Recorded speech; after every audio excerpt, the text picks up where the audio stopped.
पधारणा। और ऐसे आगताई को छोड़ना भी नहीं चाहिए। तो क्या करें, अर्जुन समझ गया। अर्जुन ने महाराज तुरंत अपने तरकस में से एक तीर निकाला, अश्वत्थामा के मस्तक में जो मणि लगी थी उसको ऐसे चुभाया, मणि को बाहर निकाला और महाराज समाज में इस प्रकार से अपमान करके छोड़ दिया उसको। महाराज भरी समाज में अगर अपमान हो जाए तो मृत्यु से कहीं ज्यादा वो पीड़ादायक होता है। मरने में तो एक बार प्राण निकल गया, काम खत्म। लेकिन समाज में किया गया अपमान, सभा में किया गया अपमान महाराज बार बार दम काटता है, बार बार सूल की तरह चुभता है। मृत्यु से कहीं ज्यादा पीड़ा होती है उस अपमान में। उसी अपमान का शिकार हो गया अश्वत्थामा। बार बार उस प्रतिशोध की भावना जागृत हो रही है, ऐसा अपमान मेरा कभी नहीं हुआ, क्या करूं, इसका बदला अवश्य लूंगा। और महाराज ब्रह्मास्त्र का साधन कर लिया। उसने योग के द्वारा देखा कि जो अभिमन्यु की पत्नी है उत्तरा, उसके घर में अभी शिशु जन्म ले रहा है, मैं इसके कुल दीपक को ही नष्ट करके रहूंगा। महाराज प्रतिशोध की बात का संकल्प करके ब्रह्मास्त्र का साधन किया। और वो संकल्प यह किया कि जो उत्तरा के घर में शिशु जन्म लेने वाला है, जो पल रहा है गर्भ में, वह शिशु नष्ट हो जाए। यहाँ भगवान रथारूढ़ थे, द्वारिकापुरी जाने वाले थे, पांडव श्री न चुके थे, भगवान रथारूढ़ होकर के द्वारिका प्रस्थान करने वाले थे।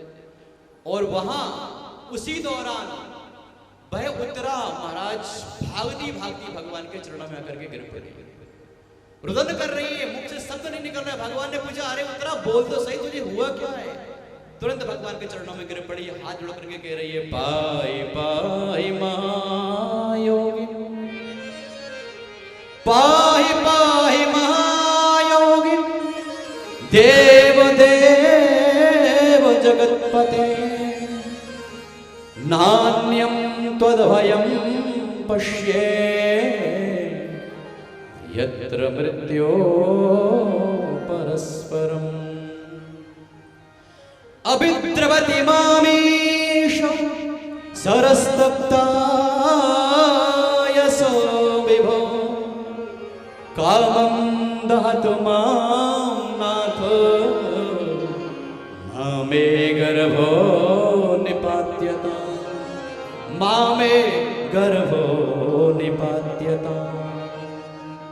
पाहि पाहि महायोगी, हे महायोगी, पाहि पाहि, मैं आपके चरणों की शरणागति प्राप्त कर रही हूं, मैं आपकी शरणागत हूं, मेरी रक्षा करो, मेरी रक्षा करो। नान्यम तद्भयं पश्ये, अवयम पश्ये तू अस्मत् समये, समयेस्मिन्, इस समय में अवयम न पश्ये, मैं अपना कल्याण नहीं देख रही हूं, मैं सुरक्षित नहीं हूं, मेरा गर्भ सुरक्षित नहीं। तो भगवान ने कहा, क्या हुआ तुझे, बोल क्या हुआ उत्तरे? तो कह रही, अभिद्रवति मामीश, हे नाथ मेरा शरीर जला जा रहा है, मुझे ऐसा लगता है अभी अभी मैं जल करके भस्म हो जाऊंगी, राख की ढेरी बन जाऊंगी। हे नाथ मुझे पता नहीं क्या हुआ है, लेकिन मेरा पेट, मेरा उदर तीव्र वेग से ऐसा कोई तेज मेरे शरीर में आ गया है जो ऐसी गर्मी पैदा कर रहा है, ऐसा अनुभूत हो रहा है कि मैं जलने वाली हूं। अभिद्रवति मामीश सरस्तप्ताय सो विभो। और नाथ आप भी जानते हैं कि वह ब्राह्मण कुमार अश्वत्थामा ने ब्रह्मास्त्र का साधन किया है। सरस्तप्ताय सो विभो, मेरे शरीर को जलाने का संकल्प करके उसने ब्रह्मास्त्र का साधन किया है।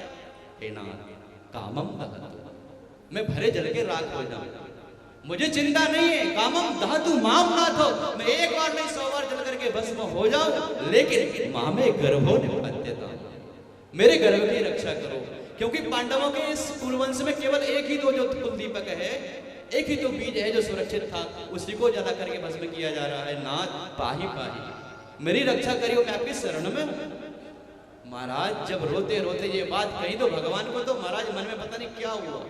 भगवान ने तुरंत महाराज उत्तरा के मुख द्वार से श्वास के द्वारा हृदय में प्रविष्ट हो गए, घर में प्रविष्ट हो गए भगवान। अंतस्था सर्वभूताना,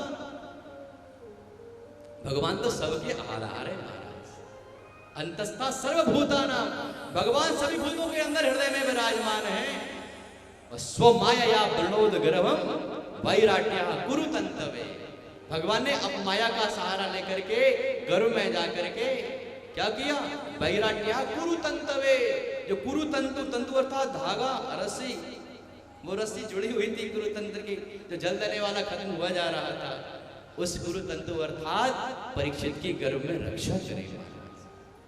और जब गर्भ में वह तेज शांत हो गया, वो गर्भ में शिशु देख रहा है कि कोई एक ऐसा दिव्य पुरुष चतुर्भुज रूप में है, पीतांबर धारण किए, गदा के प्रहार से उस तेज को समन कर रहा है। शांत हो गया।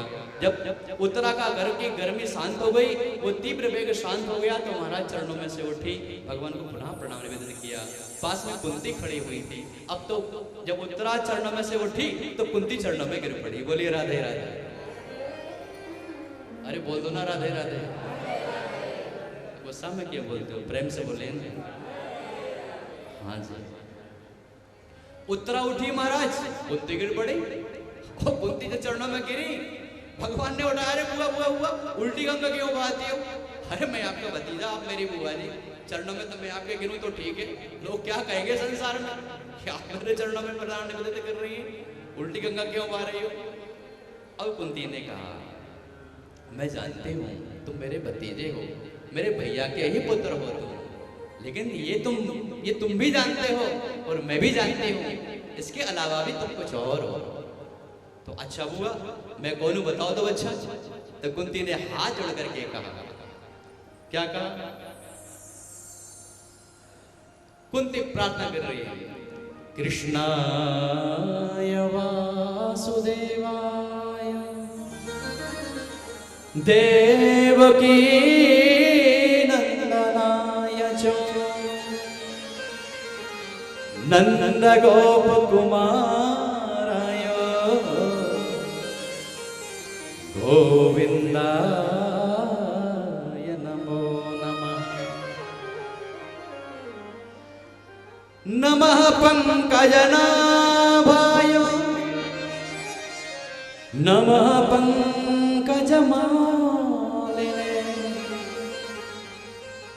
नमः पंकजनेत्राय नमस्ते नमस्ते पंकजांग्रये। तुमने पूछा ना मैं कौन हूं बताओ, तो मैं कह रही हूं नमस्ते वासुदेवाय। जो वसुदेव कुमार है, जिसको वासुदेव कहा जाता है, ऐसे नंद के छोरा को मैं क्या करती हूँ? प्रणाम करते हो। नंद गोप कुमार आयो, हे नंद गोप कुमार, तुम श्री हरि हो। नमस्ते पंकजांग्रये नमः पंकजनाभायो। मैं जानती हूँ क्षीर सागर में आप, उस अखंड जल समूह में आप कमल पर आधार बना करके विराजित रहते हैं महाराज। नमः पंकजनाभायो, और आपकी नाभि से ही तो कमल विकसित हुआ था, जिससे ब्रह्मा प्रकट हुए। नमः पंकज मालिने, हे पंकज माले, आप ही तो सृष्टि के सब कुछ करता धरता हो, सब कुछ आप ही तो हो, आपके अलावा और है क्या? सब आप ही तो हैं। मैं आपकी वंदना करती हूँ। तो अब चल ठीक है, अगर मुझको भगवान मान ही रही है तो कुछ मुझसे वरदान मांग लो। हे मैया, अगर भगवान ही मान रही हो तो भगवान तो एक है, वरम बरो हुई, भगवान प्रसन्न हुए, भगवान का एक ही शब्द, भैया वरम बरो हुई, हमसे कुछ मांग लो। तो कुंती कहने लगी, क्या कहने लगी? कि मुझे संसार के सारे दुख मुझको दे दो, संसार में सभी सुखी रहे, सर्वे भवन्तु सुखिनः, सब सुखी रहे, और सारे जो दुख है ना, वो सारे दुख मेरी झोली में डाल दो। विपदः सन्तु न शश्व तत्र तत्र जगद्गुरो। क्यों? मैं जानती हूं जहां जहां विपदा होती है तो विपदा में पड़ा हुआ मनुष्य का कोई सहारा नहीं होता, मात्र आप ही सहारा होते हैं। इसलिए नाथ, आप संकट मेरी झोली में भर दो। कर जोर करे कुंती बिनती, अब दीन दयाल हमारी सुनो। कर जोर करे कुंती बिनती, अब दीन दयाल हमारी सुनो।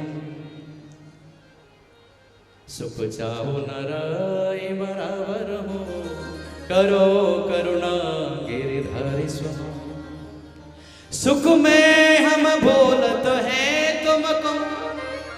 सुख में हम भूलत हैं तुमको, दुख में तो आवे याद तिहारी सुनो। इसलिए सुख चाहो न राई बराबर हो, सुख चाहो न राई बराबर हो। दुख देव हमें दुख हरि सुनो, दुख देव हमें दुख हरि सुनो, दुख देव हमें दुख हरि सुनो, दुख देव हमें दुख हरि सुनो।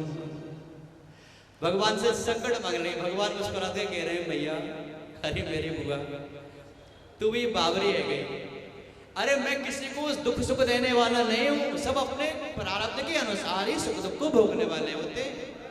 मैं किसी को कुछ नहीं देता, मैं तो आनंद स्वरूप हूं। रसो वही सहा, मैं तो रस स्वरूप हूं। कुछ और मांगो, कुछ नहीं मांगा। अब तो कुंती ने दोनों हाथ कन्हैया के पकड़ लिए और अपने मस्तक पर रख के कहने लगे। अब जब भगवान ने कहा कुछ और मांगो, कुछ तो मांगना पड़ेगा, तो पता है क्या हुआ? तो कुंती ने भगवान के दोनों हाथ पकड़ लिए और अपने मस्तक पर पधरा करके कहने लगी। क्या कहने लगी? अच्छी बेला है। कुंती बुआ ने भगवान श्री हरि नारायण श्री कृष्ण के दोनों हाथ अपने मस्तक पर रखवा लिए और गा रही है, आइए हम भी गा लें कि मेरे सिर पर रख दो क्या अपने दोनों दो हाथ रखा हुआ कन्हैया के एक हाथ। हाँ भैया कन्हैया के देखो, कन्हैया के तो कुंती बुआ ने दोनों हाथ मस्तक पे रख लिए पकड़। अभी तो पकड़ में ही नहीं आए हमारे को। तो फिर बताइए, अगर भगवान ने कहा चल ठीक है वर मांग, तो क्या मांगेंगे हम? तो कुछ मत मांगना और कह देना कि हे कन्हैया जैसे आपने दोनों हाथ कुंती बुआ के मस्तक पे रख दिए थे ना, वैसे ही मैं आज आपके सामने प्रार्थना कर रही हूं। आचार्य बता रहे हैं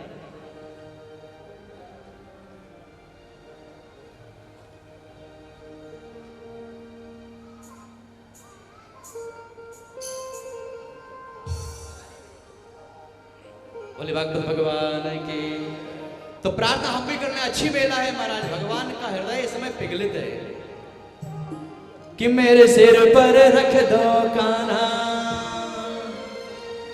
ओ मेरे सिर पर रख दो कान्हा अपने ये दोनों हाथ।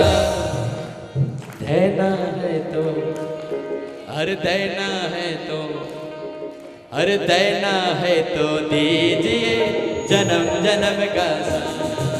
देना है तो मेरे सिर पे रख दो कान्हा, मेरे सिर पे रख दो कान्हा अपने ये दोनों हाथ। देना है तो दीजिए जन्म जन्म का साथ। देना हो तो दीजिए जन्म जन्म का साथ। देना हो तो दीजिए जन्म जन्म का साथ। देना हो तो दीजिए जन्म जन्म का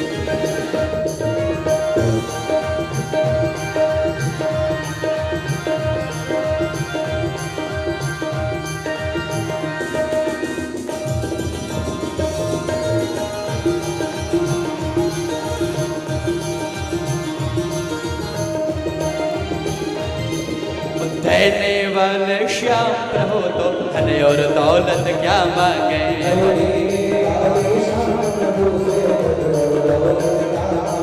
ओ देने वाले श्याम प्रभु तो धन और दौलत क्या मांगे।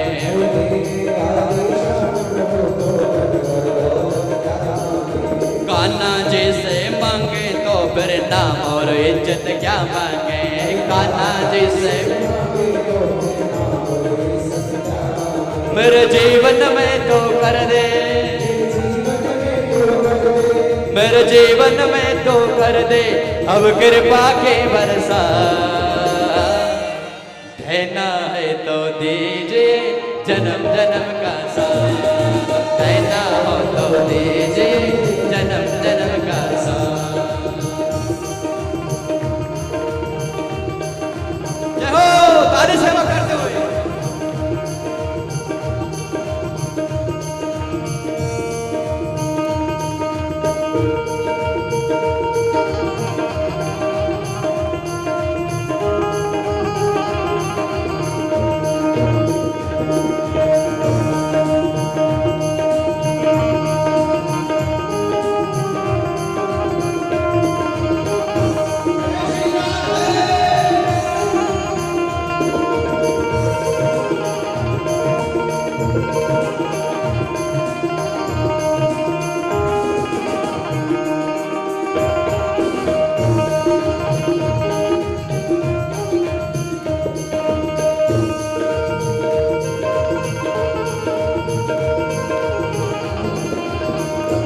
श्याम तेरे चरणों के धोले धन दौलत से महंगी है।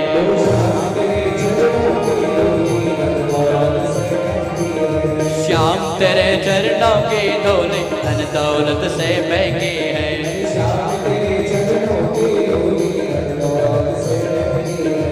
एक नजर कृपा की तेरी नाम इज्जत से महंगी है।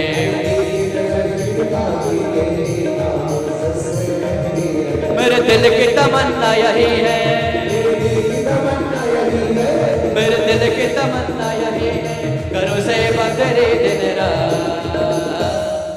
देना है तो, अरे देना है तो, अरे देना है तो दीजिए जन्म जन्म का साथ। देना हो तो दीजिए जन्म जन्म का साथ। जय हो।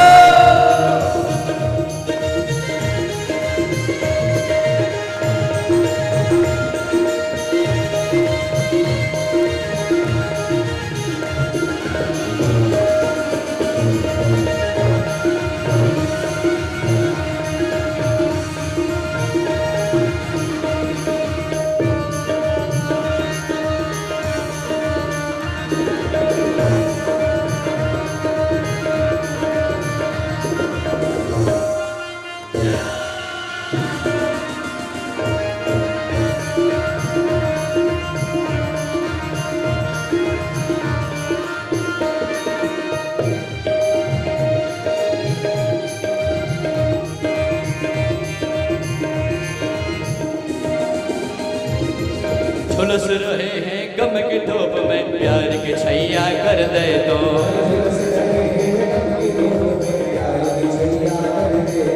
झुलस रहे हैं गम की धूप में प्यार की छैया कर दे तो।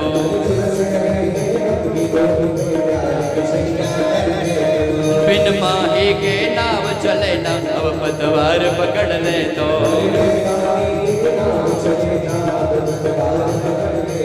मेरा रास्ता रोशन कर दे, मेरा रास्ता रोशन कर दे, छाए अंधियारे रात।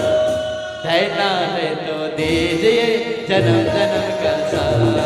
देना है तो दीजिए जन्म जन्म का साथ। देना हो तो दीजिए जन्म जन्म का साथ।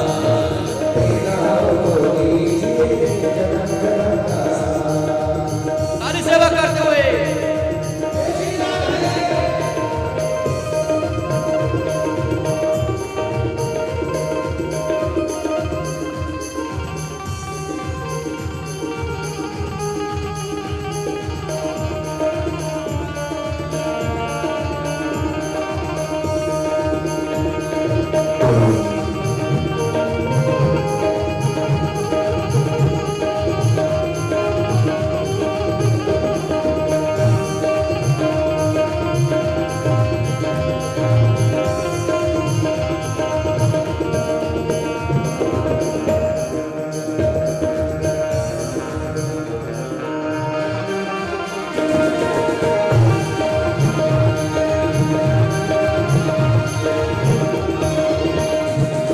सुनो हमने शरणागत को तुम तो गले लगाते हो।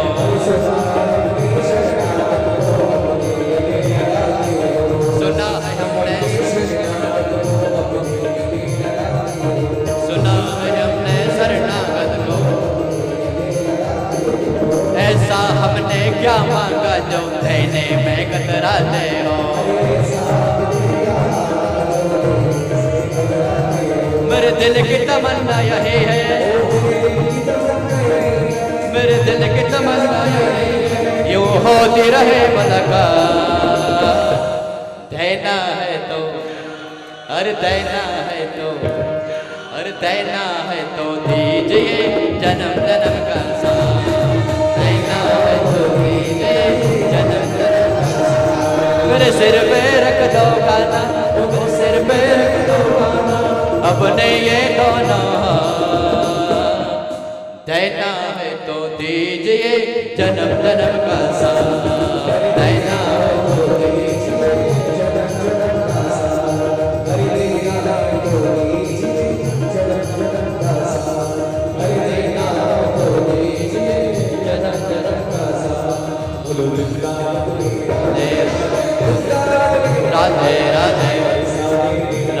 राधे राधे राधे राधे राधे राधे राधे राधे राधे राधे राधे राधे राधे हम हो गए हम हाथ उठा कर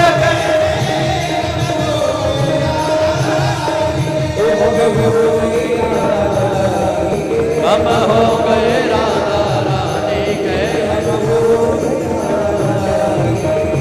हो गए राधा रानी के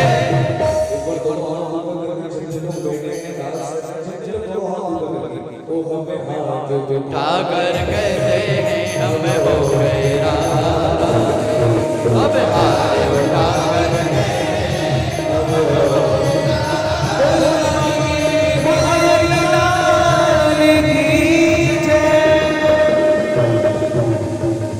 द्वारकाधीश भगवान की जय जय श्री राधे। सभी विराजित हो नैमी तो शौनक आदियों का ऋषियों का मन प्रसन्न हो गया। कहा भगवान फिर क्या कहा द्वारिका नाथ ने कुंती बुआ को? तो कहा ये बुआ मैं संकट तो तुझको नहीं दे सकता लेकिन हाँ मैं तेरे घर और भी रह सकता हूँ। इसलिए बुआ अब मैं द्वारिका पूरी ना जा करके मैं आपके महल को भी चल रहा हूँ, मैं हस्तिनापुर में ही चल रहा हूँ। तो महाराज पुनः भगवान हस्तिनापुर लौट आए और भगवान ने देखा कि पांडवों को विजयश्री तो मिल गई लेकिन युधिष्ठिर बड़े क्षोभ में है, बड़ा क्षोभ है उनको, मन में क्लेश बना हुआ है कि हमने किनको मारा, अपनों को ही तो मारा। हमने इतना बड़ा महाभारत युद्ध किया किनके साथ? अपनों के साथ, और अपनों को मार करके विजयश्री मिली है तो खुशी हो रही है। कैसी बात की खुशी? अब किनके साथ बैठे, किन से बोलने, किन से क्या कहें, अकेले ही तो है। ऐसा मन में बड़ा क्षोभ बना हुआ है।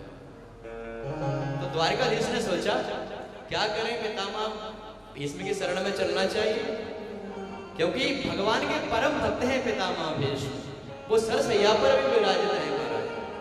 तो भगवान को ध्यान आया कि मेरा भक्त जो पितामह भीष्म सरसैया पर है अभी मेरी प्रतीक्षा में, तो क्यों ना पांडवों को एक माध्यम बना करके उन पर कृपा करना चाहिए।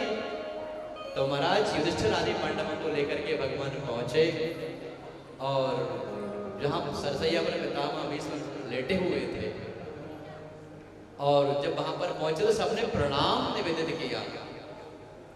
जब सब पांडवों ने प्रणाम किया तो पितामह भीष्म ने कहा क्या बात है अर्जुन, आज तुम्हारा वो सारथी कृष्ण नहीं आया क्या? तो भगवान ने लिखा पितामह प्रणाम, मैं यही तो खड़ा हूं आपके पीछे। तो भगवान से कहा पितामह भीष्म ने आप पीछे क्यों खड़े? अरे आप सामने आइए, आप पीछे क्यों खड़े? सामने आइए आप।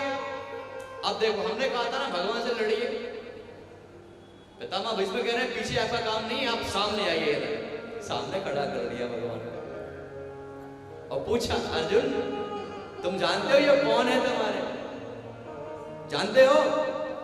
तो अर्जुन ने कहा हाँ पितामह जानते हैं ना, ये हमारे भाई है, हम इनके छोटे भैया हैं।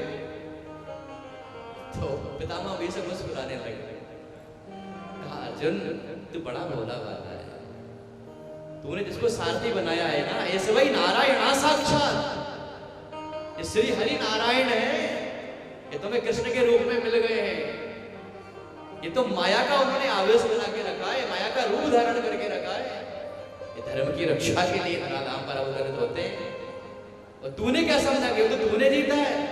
अरे तेरा क्या सामर्थ्य युद्ध जीतने का? तो कहा कि पितामह युद्ध मैंने नहीं जीता तो क्या इन्होंने जीता है? युद्ध मैंने किया है, देखो मेरे प्रत्येक अंग में बड़े बड़े तीरों के घाव अभी तक भरे नहीं। तो मुस्कुरा करके पितामह भीष्म कहते हैं अरे अर्जुन तू बड़ा भोला भाला है, नादान है। तू जिसके सामने पीछे खड़े होकर के बाण चलाता था ना, ये आगे खड़े खड़े बताए बड़े बड़े महारथियों की उनकी आयु को छीण कर देते थे, उनके संकल्प को हटा देते थे, उनके निशाने को ये अलग कर दिया करते थे। तेरे पर तो प्रहार होते ही नहीं पाता, तुझे क्या पता, तू तो पीछे रहता था। लड़ते तो ये थे तू तो पीछे रहता था, ये तो यही कर देते। बिना हथियार के इन्होंने युद्ध को भेजे श्री जलाई। ये धर्म के रक्षक है, ये धर्मावतार है। अब भगवान से कहा है पितामह भीष्म आप मुझको भगवान मान रहे हैं? तो पितामह भीष्म कह रहे हैं हाँ अरे आप भगवान ही। तो कहा मुझसे वर मान लो, अगर आप मुझको भगवान मानते हैं तो फिर मुझसे कुछ वरदान मांगो। तो पितामह भीष्म कह रहे हैं इससे पहले भगवान ने पांडवों से कहा था कि जो पिताजी की अब ये अंत वेला है, प्रस्थान करने वाले हैं नाराधाम से, ये भगवत धाम को जाने वाले हैं, इससे पहले कि ये प्रस्थान करे कुछ इनसे ज्ञान ले लो। पितामह भीष्म कुछ ज्ञान की बातें बताइए। तो भागवत जी में लिखा है दान धर्मान राज धर्मान मोक्ष धर्मान विभाग सह स्त्री धर्मान भगवत धर्मान समास व्यास योगता। दान धर्म क्या है, राज धर्म क्या है, मोक्ष धर्म क्या है, स्त्री धर्म क्या है, भगवत धर्म क्या है, तमाम सारे धर्मों का व्याख्यान पितामह भीष्म ने सुनाया है पांडवों को। मन प्रसन्न हो गया पांडवों को। अब पितामह भीष्म ने भगवान द्वारकाधीश को आदेश दिया अब यहीं खड़े रहिए। तब भगवान ने कहा कब तक खड़े रहे पितामह? तो भगवान से कहा भीष्म ने पितामह ने जब तक हम आपको देखते रहे आप यहीं खड़े रहे, एक पल भी इधर उधर नहीं जाएंगे। तो कहा कब तक? आपको तो इच्छा मृत्यु का वरदान प्राप्त है, पता नहीं आप कब तक लेटे लेटे हमको देखते रहेंगे और हम ऐसे खड़े रहेंगे। तो पितामह भीष्म ने कहा कि सदैव देवो भगवान प्रतीक्षता कलेवरम यावदिदं हनोम्यहम् प्रसन्न हासरुणलोचनोल्लसन् मुखाम्बुजो ध्यानपथश्चतुर्भुजः मुखाम्बुजो ध्यानपथश्चतुर्भुजः सदैव देवो भगवान प्रतीक्षता कलेवरम यावदिनं हेनोम्यहम्। खड़े रहिए, प्रतीक्षा करिए। आप भी प्रतीक्षा कराते हो भक्तों से, आप भी प्रतीक्षा कराते हैं, प्रतीक्षा पर प्रतीक्षा, प्रतीक्षा पर प्रतीक्षा। आप भी खड़े रहिए यार। कब तक? यावदिनं कलेवरम हेनोमि अहम कलेवरम तावत्। जब तक शरीर में प्राण है आप खड़े रहेंगे यहीं पे। भगवान तो महाराज अब सोच में पड़ गए, पता नहीं कब तक प्राण छोड़ेंगे, कब तक खड़ा रहना पड़ेगा। भगवान को क्लेश हुआ मन में, तो तुरंत कहा प्रसन्न हासाम्बुजलोचनोन्हसन्। ऐसे नहीं, मुस्कुराते मुस्कुराते खड़े रहिए, मुंह मत बनाइए ऐसा, आंखें मत मिटकाइए, इधर उधर मत देखिए, मुझको देखिए, मैं आपको देखूं और आप मुझको देखिए। प्रसन्न हासारुणलोचनोन्हसन्। आप जैसा मैं मुस्कुरा रहा हूं आप वैसे मुझको देख करके मुस्कुराते रहिए। कब तक? जब तक कलेवर इस शरीर में है। अब तो महाराज भगवान कर शास्त्र कहते हैं भक्त्या वैसे मनायेन वाचायन नाम कीर्तयन् त्यजन कलेवरम योगी मुच्यते काम कर्म में। क्या बात कही है महाराज, क्या बात कही है। भक्त्या वेश मनो येनो वाचा यन्नाम कीर्तयन् त्यजन कलेवरम योगी मुच्यते काम कर्म में। देवतागण आकाश में हाथों में पुष्प लेकर के खड़े, गंधर्वगण नृत्य कर रहे हैं महाराज, धुंदुभी बज रही है, नगाड़े बज रहे हैं आकाश मंडल में, देवगण प्रसन्न हो रहे हैं, पुष्पों की वर्षा कर रहे हैं। धन्य है पितामह भीष्म आप। भक्त्या वेश मना येनो वाचा यन्नाम कीर्तयन्। जो मनुष्य केवल भगवान के नाम का सहारा लेकर के अंत समय में देह त्यागता है, प्रार्थना करता है जीवन भर के नाथ जब मृत्यु की वेला आए तो केवल आपका नाम केवल मुख पे आ जाए। वाचा यन्नाम कीर्तयन्। लोग कीर्तन कराने लगते हैं कि पिताजी जाने वाले हैं, भैया मरणासन अवस्था में पहुंच गए, क्या करें, गीता सुना दो महाराज। पंडित जी को बुलाया, गीता पाठ चालू करा दिया जोर जोर से महाराज, गीता के श्लोकों का सुनाना चालू। क्यों? क्यों? इनको भगवत धाम प्राप्त हो जाए। वाचा यन्नाम कीर्तयन् त्यजन कलेवरम योगी। ऐसे कोई योगी पर जब देह कलेवर त्यागते हैं राम राम राम राम कृष्ण कृष्ण कृष्ण कृष्ण, देह छूटे भगवान का स्मरण करते। तो जिनका नाम स्मरण करते लोग कलिका मनुष्य धराधाम पर भगवान के नाम के सहारे देह त्याग करते हैं, जिनका नाम लेकर के वो आज साक्षात मूर्तिमान खड़े हैं। और पितामह भीष्म उनको देखते देखते कह रहे हैं, खड़े रहो कब तक, जब तक इस शरीर में मेरे प्राण है। देवतागण प्रशंसा कर रहे हैं, पुष्पों की वर्षा होने लगी। अब तो भगवान की स्तुति करने लगे पितामह भीष्म। इति मतिरुपकल्पिता वितृष्णा, इति मतिरुपकल्पिता वितृष्णा। बोले भागवत भगवान की। तो भगवान की 11 श्लोकों में पितामह भीष्म ने स्तवन किया है, वंदन किया है। त्रिभुवन गमनं तमालवर्णं रविकरगौरवरम्बरं दधाने भपुरलककुलमृताननां विजय सखेरतिरस्तु मे। क्या स्तुति करी। हे नाथ, हे त्रिभुवन कमल, त्रिभुवन सुंदर, मैं आपकी क्या स्तुति करूंगा। मेरे शरीर में ऐसा सामर्थ्य नहीं है कि मैं यहां से उठ पाऊं और आपके कंठ में मैं कोई माला पहना पाऊं। हे त्रिभुवन सुंदर, इति मति रूपकल्पता वितृष्णा, ये मेरी जो मति है ना तृष्णा रहित है, इसमें कोई तृष्णा या कोई किसी प्रकार से कामना का अंकुर नहीं रहा है। तृष्णा तृष्णा रहित हो गई है मेरी मति। स्वसुखम अपवते क्वचित विहरतुम प्रकृति मुपे युषियत भव प्रवाह। हे नाथ, आप ही प्रकृति हैं और आप ही पुरुष हैं, आप ही वेद हैं और आप ही साक्षात वेदों का आधार हैं। श्री हरि नारायण आप ही तो हैं। हे त्रिभुवन सुंदर, तमाल के पत्ते की तरह स्वरूप वाले हे नाथ, हे हरि, मैं आपकी आज वंदन करता हूं, स्तवन करता हूं। और इस मति को, जिसके कारण मैं बार बार परेशानी में पड़ता रहा, अब इस मति को मैंने निर्मल बना लिया है। इति मति, इस मति को मैंने अब इति कर दिया है, अर्थात इस मति को मैंने अब समाप्त कर दिया है, निर्मूल हो गया हूं मैं। कोई कामना शेष नहीं, कुछ भी नहीं चाहता, कुछ भी। आपके चरणों की प्राप्ति हो गई और कुछ नहीं चाहता। अब मेरी मति की इति, इति मति रूप कल्पिता, इसमें कोई कल्पना नहीं रही है। हे नाथ, अब मुझको स्वीकार कर लीजिए। अब तो भगवान प्रसन्न हो गए। पुष्पिताग्रा छंद में ही भगवान की स्तवन किया है। मानो भगवान के लिए सुंदर सुंदर वाणी से, सुंदर सुंदर श्लोकों से वाणी का ही हार पहनाया हो, ऐसा स्तवन किया है। आकाश मंडल से पुष्पों की वर्षा होने लगी और देखते देखते भगवान का स्वरूप पितामह भीष्म ने अपना देह त्याग कर दिया। बोले भक्तवत्सल भगवान की। पांडवों को लेकर के भगवान द्वारकाधीश हस्तिनापुर पुनः पधारे और अब कहा कि हम जा रहे हैं, बहुत लंबा समय हो गया है, हमें अपनी नगरी का भी ध्यान रखना है। अर्जुन ने कहा, भगवान मैं भी चलूंगा आपके साथ, मैं आपके बिना रह नहीं सकता। भगवान अर्जुन को लेकर के द्वारिकापुरी गए। समय आगे बढ़ा। सूत जी महाराज ने शौनक आदि ऋषियों को कहा कि हे महर्षियों, जो उत्तरा के घर में बालक था, अब भगवान ने जिसकी रक्षा करी थी, वह बालक गर्भ से बाहर आया।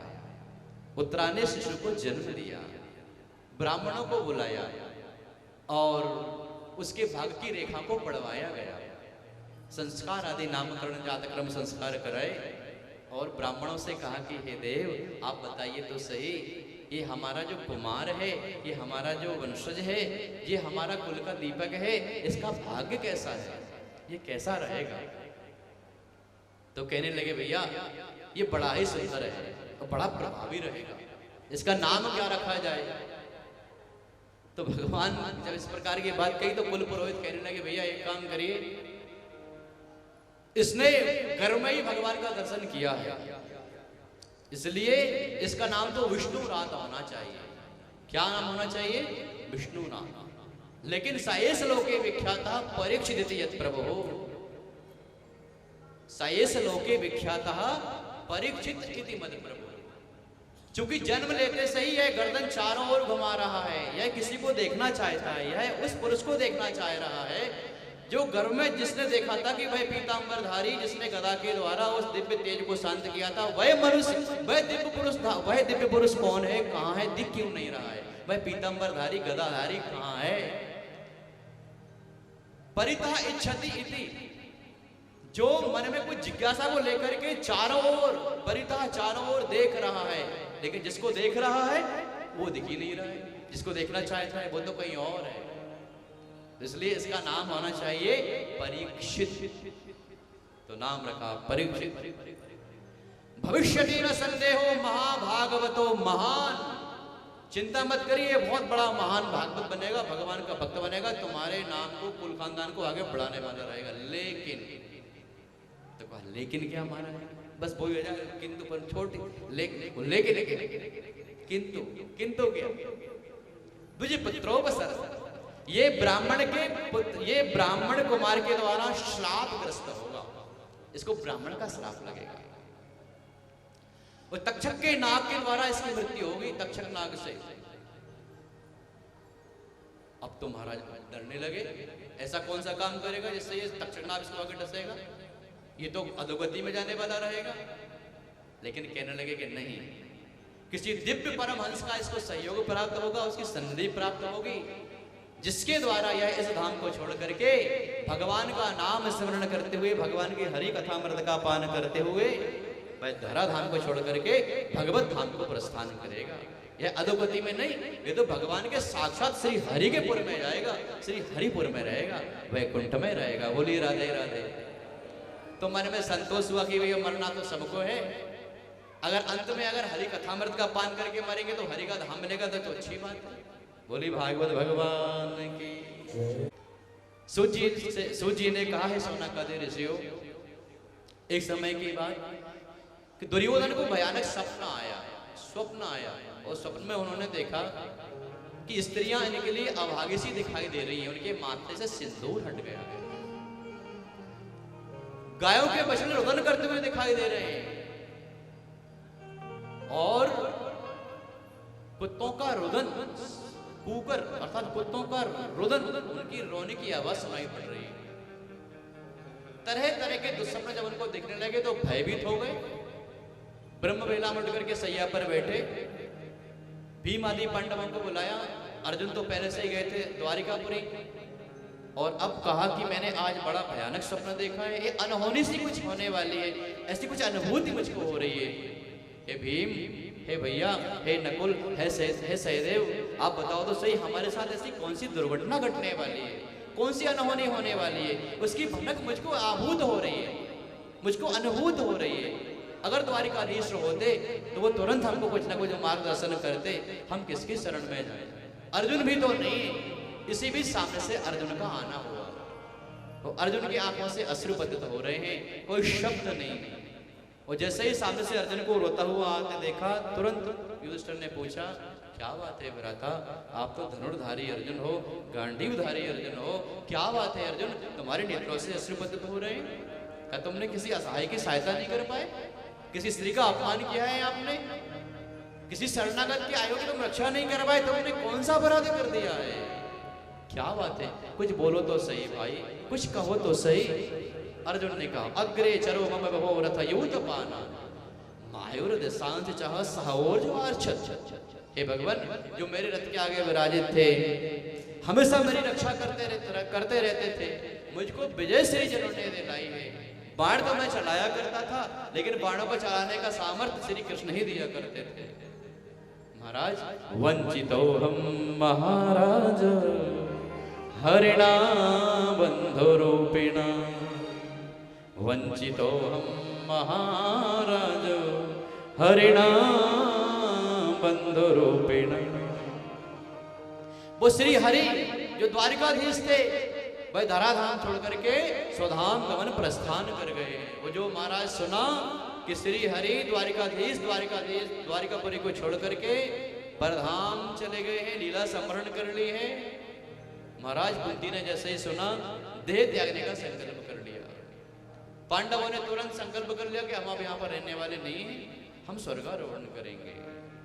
और उस समय जो उनका बालक था जिसका नाम परीक्षित रखा गया था, वह 16 वर्ष की अवस्था को प्राप्त हो गए थे। विवाह आदि भी करवा दिया गया था। उनका पुत्र भी हो गया था जन्मेजय नाम का। अब तो पांडवों ने परीक्षित को राज्य गद्दी का आदेश दिया कि हे परीक्षित, इस गद्दी को आप भली भांति संभालिए, प्रजा की रक्षा करिए, धर्म की रक्षा करिए। धर्म की रक्षा में अगर प्राण भी चले जाएं तो पीछे मत हटना। और महाराज ऐसा आदेशित किया, राज सत्ता सौंपी और हिमालय की यात्रा प्रारंभ करी और महाराज स्वर्गारोहण के लिए चल पड़े। स्वर्गारोहण में सब गए पांडव, और कथा तो बड़ी लंबी है महाभारत में।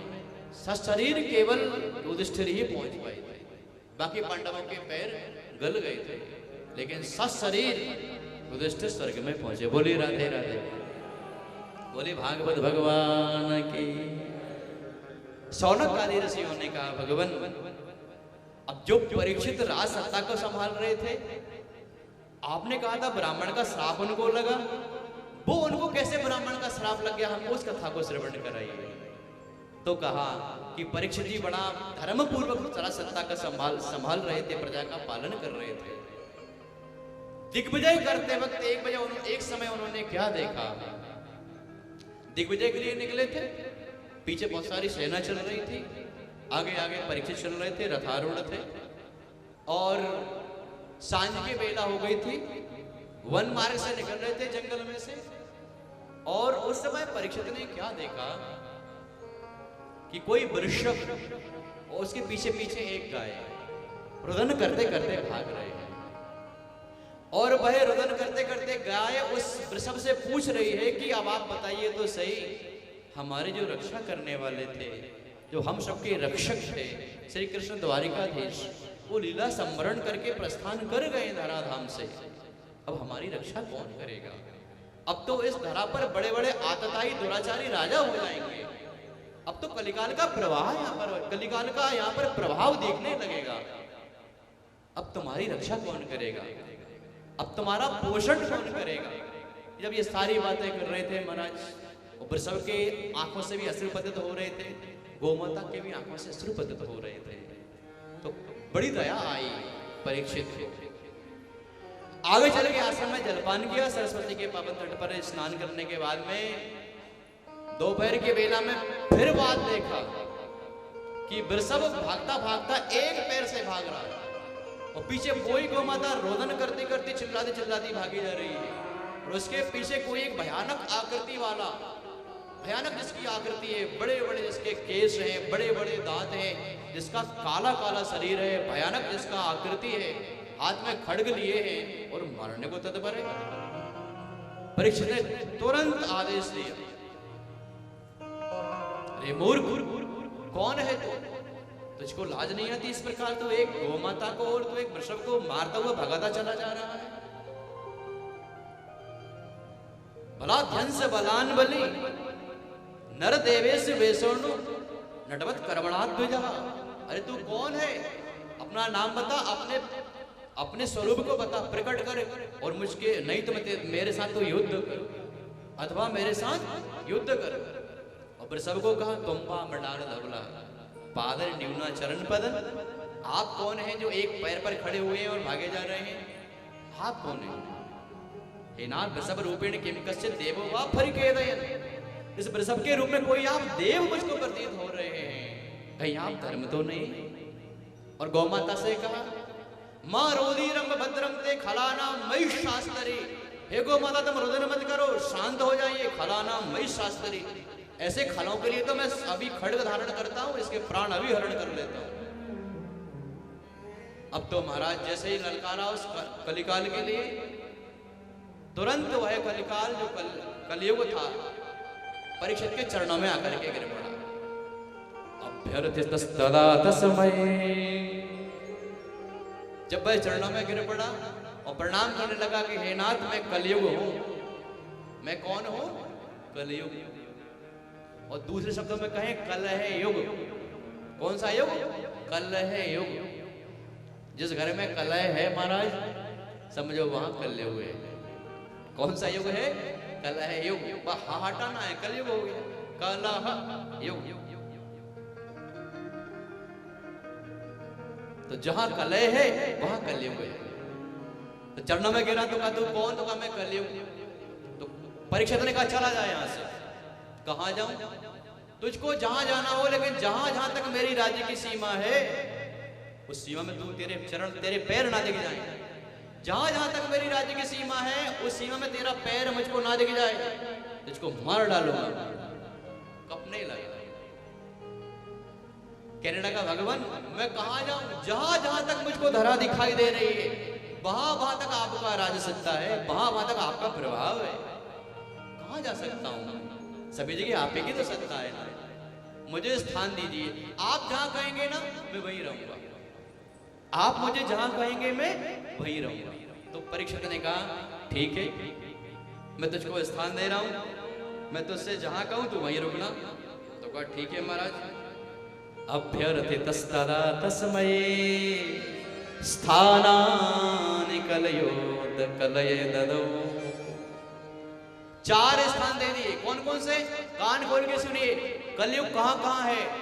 हमारे घर में सब जगह कलयुग नहीं है। अगर यहाँ कलयुग होता, प्रभाव कलयुग का प्रभाव होता तो इतनी तन्मयता से हम भागवत कथामृत का पान ना कर रहे होते। अगर कलयुग का प्रभाव होता यहाँ, तो कलयुग कहां है? तो ध्यान से सुनिए। अभ्यर्थितस्तदा तस्मै स्थानानि कलये ददौ द्यूतं पानं स्त्रिया सोना यत्र धर्मश्चतुर्विधः। द्यूतं पानं स्त्रिया सोना यत्र धर्मश्चतुर्विधः। यत्र अधर्मः चतुर्विधः, यत्र अधर्मः चतुर्विधः, जहां 4 प्रकार के अधर्म के कार्य किए जाते हो। कौन कौन से? द्यूतम, जहां पर जुआ खेला जाता हो, लॉटरी खिलाई जाती हो। पानम, जहां मदरालय चलते हो। हमारा भैया क्षमा करना, अगर आपके घर में मदिरा आ रही है तो आप कलयुग को लेके आ रहे हैं। द्यूतम पानम स्त्रिया, जिस घर में स्त्रियों के साथ व्यभिचार किया जाता है, जहां बहुओं की, माताओं की, बहनों का सम्मान नहीं है, वहां कली की व्याप्ति है, वहां कलिकाल है। उस घर में क्या करें? स्त्रियों का, माताओं का, बहनों का, पत्नियों का सम्मान करें। यत्र नार्यस्तु पूजयन्ते रमन्ते तत्र देवता। जहां नारी का सम्मान किया जाता है उस घर में तो महाराज साक्षात देवता विराजमान रहते हैं। यत्र पूजयन्ते, जहां नारियों का सम्मान, पूजा से मतलब ये नहीं कि महाराज थाली में दीपक लगो बड़ी और आरती करने लगो। यत्र नार्यस्तु पूजयन्ते, बढ़िया उनको चंदन लगाओ, माला पहनाओ, अक्षत चढ़ाओ, फूल माला। हाँ, मेरा कहने का मतलब ये नहीं है। यत्र नार्यस्तु पूजयन्ते रमन्ते तत्र देवता, उनका वाणी से सम्मान करिए, उनको वाणी से पूजित करिए। और सच पूछिए, जो वाणी से पूजा होगी ना, वो उनके माला भी पहना दोगे ना, तो वो माला से उनका सम्मान नहीं होगा, जो वाणी से सम्मान। क्यों? क्यों स्त्रियों का सम्मान क्यों करें? स्त्री ही घर की शोभा है महाराज। उसको कहा जाता है श्रीमती। क्या कहा जाता है? श्रीमती, जिसकी मति में श्री, श्री अर्थात शोभा, श्री अर्थात श्रीष्यते लक्ष्मी पत्निया। हमारे रुद्र भगवान विराजमान है यहाँ पे, और बड़ा सुंदर वेद ध्वनि, आप शायद आज हम देख रहे थे फेसबुक पे, क्या वेद ध्वनि थी महाराज। सब ब्राह्मण मंत्र पढ़ रहे थे, श्रीष्यते लक्ष्मी पत्निया। तो ऐसे हमारे रुद्र भगवान पाठ करते हैं। और सच बताएं आपके लिए, भोपाल शहर में इनसे बड़ा कोई वैदिक विद्वान नहीं है, कोई बड़ा विद्वान नहीं है। वेद उच्चारण में महाराज एक एक शब्द उस स्वर के साथ, एक एक शब्द। तो हमारे सौभाग्य है कि इस यज्ञ में हम, हमारे भी को वर्णित है, समय नहीं देते किसी को, तो हम पर बड़ी उनका अनुग्रह है, हमारे इस यज्ञ में संकल्पित है। और आखिर दिन उनके द्वारा हम बढ़िया एक स्वस्ति वाचन और भगवान का अर्चन करेंगे, सहस्रार्चन, क्योंकि पुरुषोत्तम मास है। तो हम उनके द्वारा आखिरी दिन अथवा षष्ठम दिवस भगवान लक्ष्मी नारायण का या राधा कृष्ण का गोपाल सहस्त्र नाम से अर्चन करेंगे, उनका विधान देखना आप, फिर कहेंगे महाराज यथा नाम तथा गो। तो बड़े अपन एक पूजा करेंगे उनकी सन्निधि में, बोले भक्त वत्सल भगवान की। तो कहाँ थे हम? यत्र नार्यस्तु पूज्यन्ते रमन्ते तत्र देवता श्रीश्चते लक्ष्मी सपत्न्या।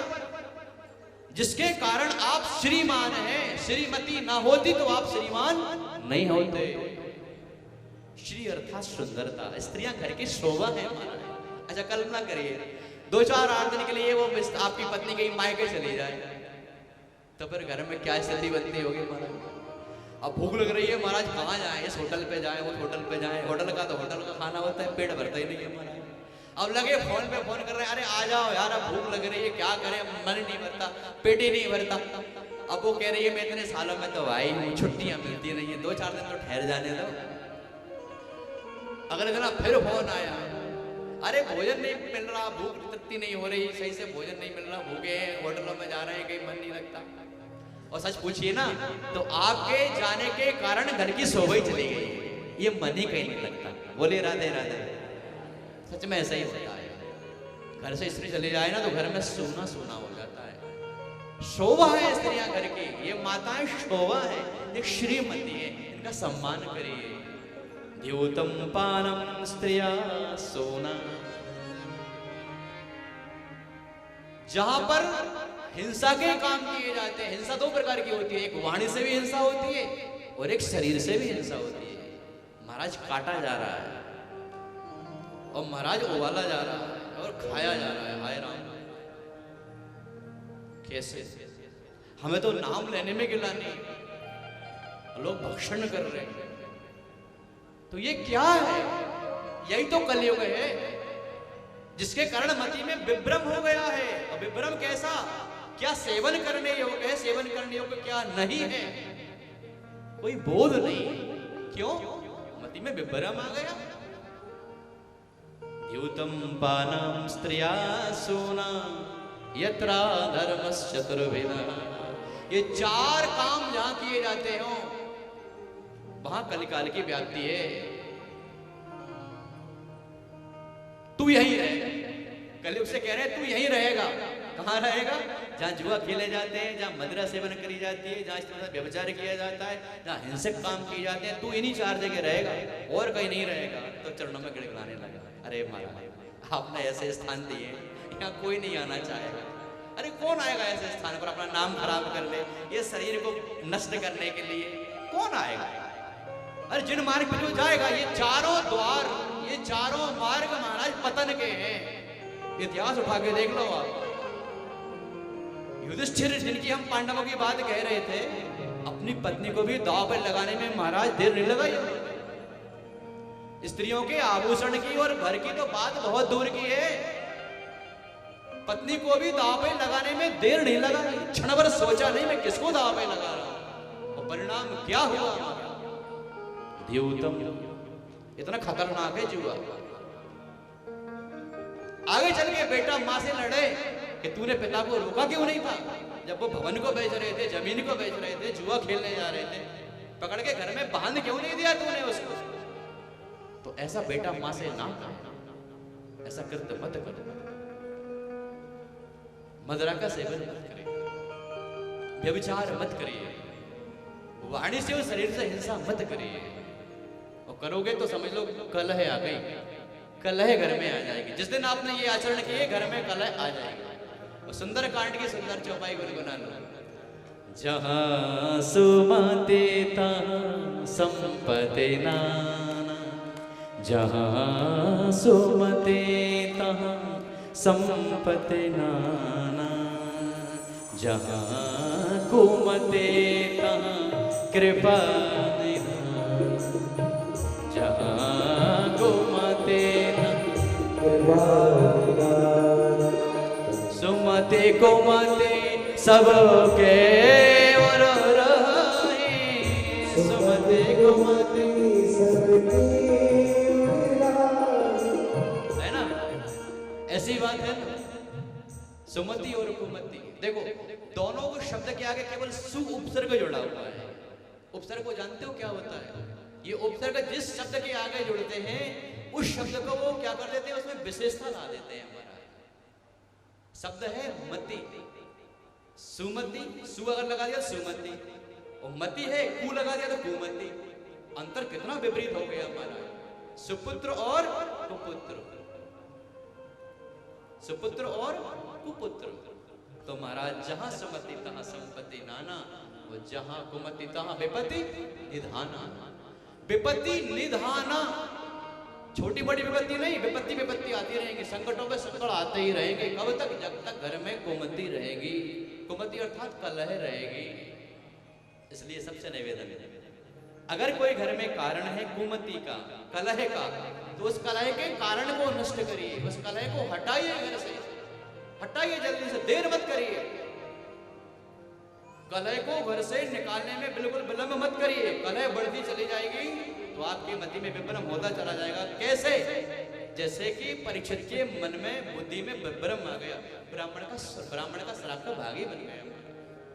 आगे चलिए, कहा महाराज इन चारों स्थानों में कोई नहीं आना चाहेगा, कोई एक सुंदर स्थान दे दो, एक मेरे अनुसार दे दो, मैं जो मांगू सो दे दो।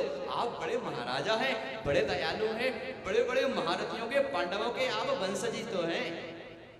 हे नाथ, एक अच्छा सुंदर स्थान। अच्छा बोल, तू कहाँ जाना चाहता है, कहाँ रहना चाहता है, बोल तू जहाँ कहेगा, लेकिन सोच समझ के मांगना। तो कहा ठीक है, मांग ली। पुनस्या जमानाय जातरूप मदन प्रभु, सोने में रहूंगा। कहां रहूंगा? स्वर्ण में। तो कहा तुरंत परीक्षित ने, क्या बात करता है, सोने में रहेगा, धन में रहेगा? अरे स्वर्ण की तो हमारी माताएं, हमारी बहुएं, हमारी बहनाएं आभूषण धारण करती है, भगवान मुकुट धारण करते हैं ना। तो कहने लगा महाराज ऐसे सोने में नहीं, तो कैसे सोने में? जो बिना श्रम के द्वारा धन कमाया गया हो और स्वर्ण आभूषण बनाए गए हो, बिना श्रम के रिश्वतखोरी से स्वर्ण का संचय, धन का संचय किया गया हो, स्वर्णाभूषण बनाए गए हो, मैं ऐसे धन में रहूंगा। जो चोरी के द्वारा लाया गया हो, जो किसी को परेशान करके, किसी के दिल पर ठेस पहुंचा करके, किसी को हरा करके लाया गया हो, ऐसे धन में, ऐसे सोने में मैं रहूंगा। तो परीक्षित का चल ठीक दिया, बोले राधे राधे, स्थान कल्याण को दे दिया। योग की बात, पुनः दिग्विजय के बाद में अपने महलों में पधारे। अपने सभासदों के कहने पर उन्होंने एक बार जरासंध का मुकुट धारण कर लिया। सभासदों ने कहा, हे राजन, आज आप शिकार करने जंगल में जा रहे हैं, और आज हम चाहते कि जो आपके दादाजी थे ना, भीम दादा, वो बड़े गदाधारी थे, गदाधर थे, 10,000 हाथियों का बल था उनमें। एक जरासंध नाम का राजा था, वो किसी से परास्त नहीं हो रहा था, भगवान द्वारिकाधीश से भी वह हारने वाला नहीं था। तो पता है क्या हुआ? तो क्या हुआ? तो ब्राह्मण के वेश में आपके वो दादाजी थे ना, भीम दादा और वो अर्जुन दादा, द्वारिकाधीश के साथ में गए ब्राह्मण के वेश में और भिक्षा मांगने लगे। वो समझ गए कि ये तीनों कौन थे, पकड़ा गए। महाराज ने पहचान लिया और कहा, बोलो क्या चाहते हो? तो कहने लगा, हम युद्ध चाहते, युद्धम देहि। तो अच्छा, ब्राह्मण हो के युद्ध की याचना करते हो, युद्ध की याचना कर रहे हो, मतलब तुम क्षत्रिय हो। तू मोटा मोटा दिख रहा है, तू भीम है, दुबला पतला दिख रहा है, ये अर्जुन है, और तू छलिया है, और तू तो रण छोड़ है, मेरे सामने भाग खाया था, तुझसे तो युद्ध करना बेकार है। ऐसे कह रहे थे वो जरासंध। ऐसे तुम्हारे दादाजी से, वो द्वारिकाधीश से, ऐसे जरासंध का ये मुकुट है, आप धारण करिए ना। कितने सुंदर सुंदर इसमें आभूषण लगे हैं, रत्न लगे हैं, मणियां जड़ी हुई हैं, आज आप धारण करिए। तो महाराज पहना दिया सभासदों ने। राजा, वो राजा भैया मुकुट धारण करके रथारूढ़ हुआ, जंगल में चल पड़ा। अब पहले के राजा महाराज शिकार करने का उनको शौक रहता था, कोई वृद्ध पक्षियों को, पशुओं को मारा करते थे, शिकार को निकल पड़े। दोपहर की बेला हुई, जंगल में प्यास लगी, महाराज प्यास लगी, जल ढूंढने लगे। ऋषि का एक आश्रम देखा। आश्रम में जब वहां पर पहुंचे तो एक ऋषि बढ़िया ध्यानावस्थित थे, वो श्रमिक महर्षि थे वहां पर। तो ऋषि को आवाज लगाई, मैं इस राज्य का राजा हूँ और मैं जल की याचना कर रहा हूँ, मुझको प्यास लगी है, मुझको जल प्रदान करिए। एक बार कहा महाराज, 2 बार कहा, 3 बार कहा, महर्षि ने नेत्री नहीं खोले। जल देने के तो बात छोड़ो, राजा को लगा देखो तो सही, मैं राजा होकर के जल की याचना कर रहा हूँ, ये मुझको देख करके जल देने के बजाय, मेरा सम्मान करने के बजाय आंखें बंद करके बैठा हुआ है। महाराज क्रोध आ गया, और जब क्रोध आया तो आप जानते हैं क्रोध में हमेशा उल्टा ही होता है महाराज। क्रोध में हमेशा कोई भी काम करोगे, फैसला लोगे, वो गलत ही निकलेगा। और महाराज क्रोध आया तो रोका नहीं क्रोध, और पास में देखा कि महाराज वो सर्प पड़ा था, तरकस में से एक बाण निकाला और महाराज उस बाण को चुहाया उस सर्प की पीठ में, बढ़िया चुहा के ऐसे उठाया और उसको महाराज समीक ऋषि की माला की तरह पहना दिया। देखिए क्यों, मति में क्या था, विभ्रम था। क्यों किया अपमान? वो राजा जो वाणी से संतुष्ट करता था, वाणी से सम्मान देता था संतों का, महंतों का, संत पुरुषों का हमेशा परम सेवक था, जो सदाचारी राजा, धर्माचारी।